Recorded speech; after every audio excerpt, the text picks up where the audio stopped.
Hey friends, I hope that you are having a great week. Just a little something that's coming up in my life, and I've been in ministry for over 28 years, and for the first time in all that time, I'm actually taking a sabbatical. It's been interesting to think about because as people have talked to me about, hey, what are you going to do on your sabbatical? The first answer that I give is, I have no idea. I've never done anything like this.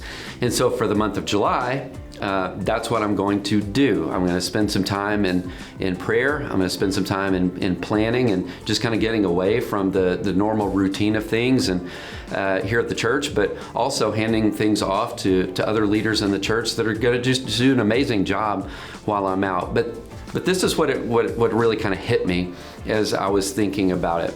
You know, early Christians and Jews just typically did a better job, I think, than us on the whole, of setting time apart, spending time with the Lord. They had routines and they had rhythms that were just built into their life that kept them more grounded and more connected, and especially when you consider the pace of American life. It's just something that I think is all too often, it's lost on us. If we can fit God in, we will, but if not, you know, we're willing to make the sacrifice. And you can see this in a number of ways. If you look at a number of studies, they would say that the average even Christian is going to church maybe once a month, maybe once every 3 weeks, something like that.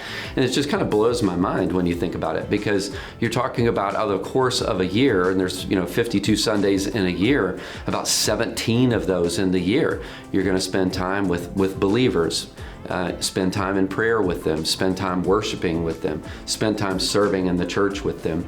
We've kind of busted the rhythms, is what I'm saying. And so as I look back at the early Christians, and something that I hope that I recover better for myself when I'm on this sabbatical is seeing the kind of rhythms that they had. If you think about the early Jews, they prayed, they stopped everything and they prayed 3 times a day. Once a week, they stopped everything and they honored the Sabbath, and they poured themselves into things that were life-giving for them. Time with their family and time worshiping God. Those are all good things. They also had things throughout the year that were days of festivals and celebrations that as a community they would come together and they would remember the great things that God has done. That's the kind of thing that I think a good break and a good rhythm can do. And so as I'm talking to you kind of in the middle of the week this week, it's just a word of encouragement.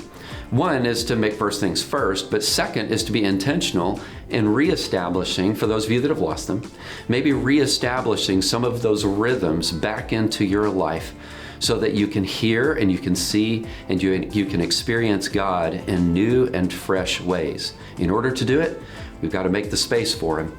So let's do it. See you soon, friends.